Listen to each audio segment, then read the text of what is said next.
Praise lord. దేవుని పరిశుద్ధమైన నామమునకు మహిమ కలుగునుగాక. ప్రభు నామమున మీ అందరికీ హృదయపూర్వక వందనాలు. ఈ ఉదయకాలము దేవుని వాక్యాన్ని విందాం. సమూయేలు మొదటి గ్రంథము 16వ అధ్యాయము 12వ వచనము. అతడు ఎర్రని వాడును, చక్కని నేత్రము గలవాడును, చూచుటకు సుందరమైన వాడునై ఉండెను. అతడు రాగానే, నేను కోరుకున్నవాడు ఇతడే, నీవు లేచి వానిని అభిషేకించుమని యెహోవా సెలవీయగా. ప్రియమైన వారలారా, ఇక్కడ దావీదు యొక్క అభిషేకము కనపడుతుందండి. మరి దావీదును దేవుడు ఎలా అభిషేకించాడు చూడండి. దావీదుకి ఉన్న 7 అన్నయ్యలు ఉన్నారు. ప్రియమైన వారలారా, వారి మీదకి రాని అభిషేకము దావీదు మీదకి వచ్చింది. అంటే ఈ అభిషేకము మనుషుల ద్వారా కలిగిందైతే కాదు. మరి ఆ దేవాది దేవుడు చూడండి, మరి నేను కోరుకున్నవాడు ఇత్తడే అంటే దేవుని ఇష్టపూర్వకముగా దేవుడు దావీదుని కోరుకున్నాడండి.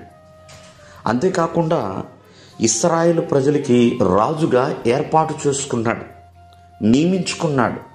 అంటే దేవుడు ఇతను కోరుకున్నాడు, తన ప్రజల కొరకు నియమించుకున్నాడు, అందుకనే అభిషేకించాడు.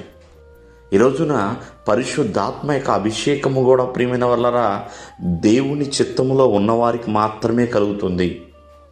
దేవుడు ప్రియమైన వల్లరా ఎవరికి పడితే వాళ్ళకి అభిషేకం అనేది కాదు. కావున అటువంటి చక్కటి ఆత్మ అభిషేకము ఏ రోజైతే పొందుకున్నాడో ఆ రోజు నుంచి ప్రియమైన వల్లరా దావీదు మీదకి బలముగా దేవుని ఆత్మ వస్తుందండి. వాని యొక్క సహోదరులు ఎదుటే వానికి అభిషేకం కలిగింది. దేవుని యొక్క ఆత్మ దావీదు మీదకి వస్తుంది. దావీదు కూడా చక్కగా దేవుని ఇష్టానుసారుడిగా ముందుకు కొనసాగుతూనే ఉన్నాడు. కావున ఈ ఉదయకాలం ముందు ఆలకించండి. దేవుని యొక్క అభిషేకాన్ని మనం పొందుకోవాలంటే దేవుని చిత్తములో ఉండాలి, దేవునికి నచ్చినట్లుగా బ్రతకాలి, దేవుని ఎదుటి విధేయత కలిగి జీవించాలి. అంతేకాదు ప్రియమైన వారలారా, దేవుని యొక్క ఏర్పాటులో ఉండాలి. దావీదు దేవుని ఏర్పాటులో ఉన్నాడు, ఆ మిగిలిన 7 లేరు ప్రియమైన వారలారా. అటువంటి వారిని దేవుడు అభిషేకించువాడు, తన పరిచర్యకి నియమించుకుంటాడు. కావున దేవుని యొక్క అభిషేకాన్ని పొందుకోవాలి. ఆనాడు బాప్తిస్మం ఇచ్చి యోహాను చెప్తాడు, నేను కేవలం నీళ్లలోనే మీకు బాప్తిస్మం ఇస్తున్నాను, కానీ నా వెనకున్న వచ్చిన వాడు పరిశుద్ధాత్మలోను అగ్నిలోను బాప్తిస్మం ఇచ్చును అన్నట్లుగా.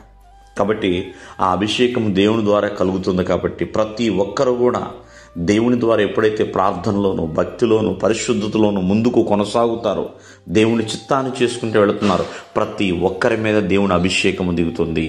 దేవుడు మిమ్మల్ని ఆశీర్వదించును గాక. ఆమేన్.